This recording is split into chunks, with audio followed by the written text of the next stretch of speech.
ସାଙ୍ଗମାନେ କିଏ କହିପାରିବ ଏ କି ଶାଗ? ଇଏ ହେଉଛି ମୁଠି ଶାଗ। ତରକାରୀ କଲେ ଭାରି ଟେଷ୍ଟ। ରେସିପି ଆମେ ଆଜି ବନେଇବା। ମୋଟି ଶାଗ ପାଇଁ ଆବଶ୍ୟକ ସାମଗ୍ରୀ ହେଉଛି ମୋଟି ଶାଗ ବଛା ହେଇକି ରହିଛି। ଆଉ ତାଦେହରେ ପଡ଼ିବ ବାଇଗଣ, ଟମାଟୋ, ଆଳୁ, ସାରୁ, ମସଲା ହେଉଛି ପିଆଜ, ରସୁଣ ଆଉ ଲଙ୍କା, ଜିରା ଆଉ ମୋଟି ଶାଗ ପ୍ରସ୍ତୁତ ହେବ। ମୋଟି ଶାଗରେ ମାଛ ପଡ଼ି ତରକାରୀ ହେଲେ ତାର ସ୍ୱାଦ ବହୁତ ବଢ଼ିଯାଏ। ଆମେ ସେଥିପାଇଁ ଆଜି ମୋଟି ଶାଗରେ ମାଛ ପକାଇ ତରକାରୀ କରିବା। ବର୍ତ୍ତମାନ ପରିବା କଟା ହେଇଛି। ବାଇଗଣ, ସାରୁ, ଆଳୁ, ମସଲା ସଜଡ଼ା ହେଇଛି, ପିଆଜ ଆଉ ରସୁଣ, ଲଙ୍କା, ଜିରା ଆଉ ପିଆଜ କଟା ହେଇଛି। ବର୍ତ୍ତମାନ ତରକାରୀ ହେବ। ଟମାଟର, ମାଛ ବି ଭଜା ହେଇଯାଇଛି। ପ୍ରଥମେ କଢ଼େଇରେ ତେଲ ପକାଇଲେ ଆବଶ୍ୟକ ଅନୁସାରେ। ତାପରେ ଆଳୁ, ସାରୁକୁ ତେଲରେ ଭଲ ଭାବରେ ଭାଜିବା।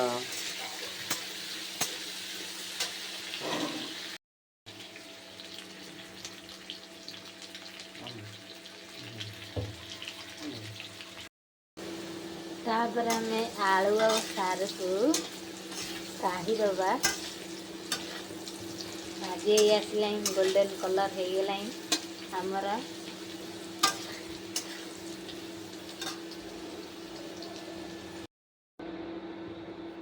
ତାପରେ କିଛି ଆମେ ତେଲ ଆଡ଼୍ କରିବା।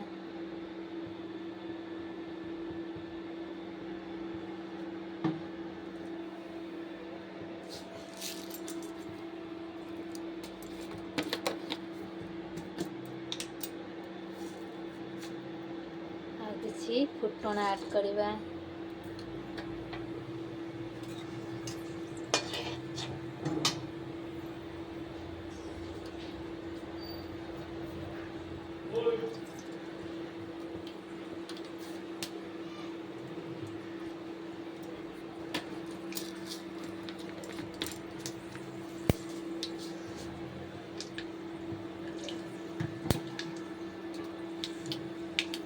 ତାପରେ କଟା ହେଇଥିବା ପିଆଜକୁ ଆମେ ଦେବା।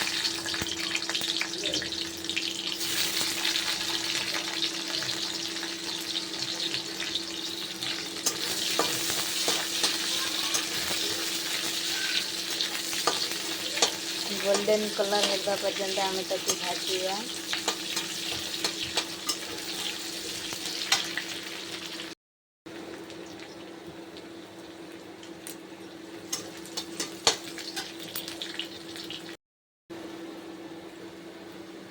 ପିଆଜ ଗୋଲ୍ଡେନ୍ କଲର୍ ହେଇ ଆସିଲାଣି।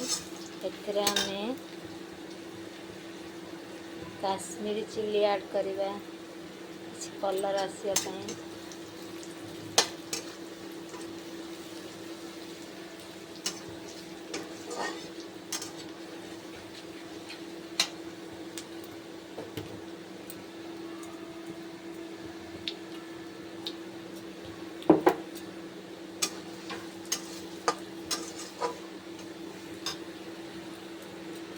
ତାପରେ ବଟା ହେଇଥିବା ପେଷ୍ଟକୁ ଆମେ ମସଲାକୁ ଦେଇଦେବା।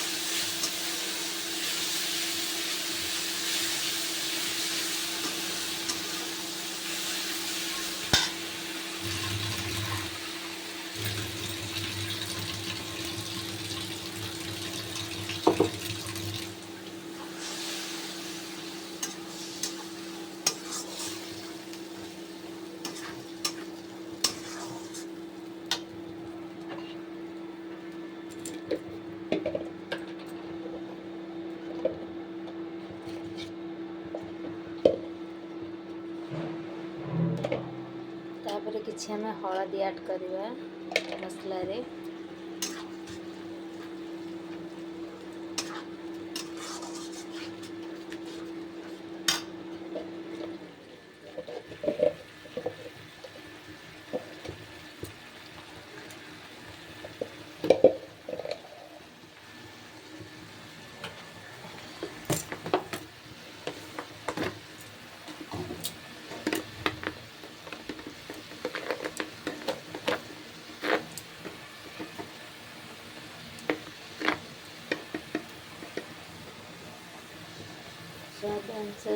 ଆମେ ପକେଇବା ଏଥିରେ ମସଲାରେ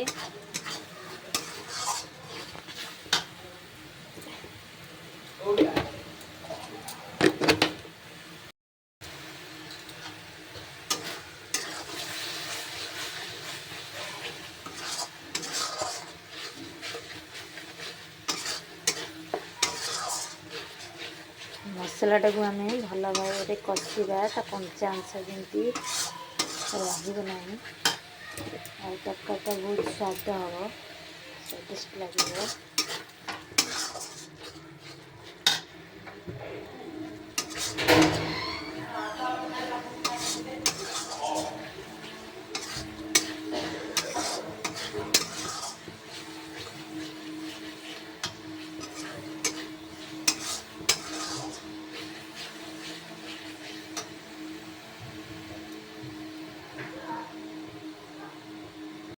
ବର୍ତ୍ତମାନ ମସଲା ଭଲ ଭାବରେ କଷା ହେଇଯାଇଛି। ଟମାଟର ପକେଇଲେ, ଟମାଟର ପକେଇକି ଆଉ ଟିକେ ମସଲାକୁ କଷିବା।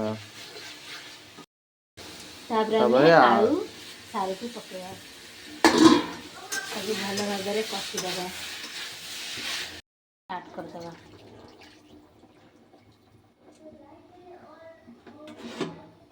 ଅଧିକା ପାଣି ଦେବାନି, କମ୍ ପାଣି ଦେବା। ତରକାରୀ ଫୁଟି ଆସିଲେ ବାଇଗଣ ପକାଇବା, ତାପରେ ଥାଳି ଘୋଡ଼େଇ ଦେଲା, ବାଇଗଣଟା ସିଝିବ। ତରକାରୀ ହେଇ ଆସିଲାଣି ନା, ବର୍ତ୍ତମାନ ତରକାରୀ ହେଇ ଆସିଲାଣି। ତରକାରୀ ହେଇ ଆସିଲେ, ସିଝି ଆସିଲେ ପନିପରିବା, ସେଥିରେ ଆମେ ଶାଗ ପକାଇବା। ମୋଟି ଶାଗଟି ଭଲ ଭାବରେ ଟିକେ ଗୁଣ୍ଡ ଗୁଣ୍ଡ କରି ଚୁନ ଚୁନ କରି କାଟିଦେବା। କାଟିକି ଶାଗକୁ ଆମେ ତରକାରୀରେ ପକାଇବା। ତରକାରୀରେ ପକାଇକି ଶାଗକୁ ଗୋଳେଇବାନି, ଗୋଳେଇଲେ ଶାଗଟି କଷା ଲାଗିବ। ତାକୁ ଘୋଡ଼େଇ ଦେବା, ଭଲ ଭାବରେ ଘୋଡ଼େଇ ଦେଲେ ସେ ସିଝିଯିବ। ତରକାରୀକୁ ଘୋଡ଼ାଇ ଦେବା। ବର୍ତ୍ତମାନ ତରକାରୀ ସିଝିଗଲା। ତାପରେ ଆମେ ଭଜା ଯାଇଥିବା ମାଛକୁ କଣ୍ଟା କାଢ଼ି ଭଲ ଭାବରେ ମାଛ ପକାଇବା।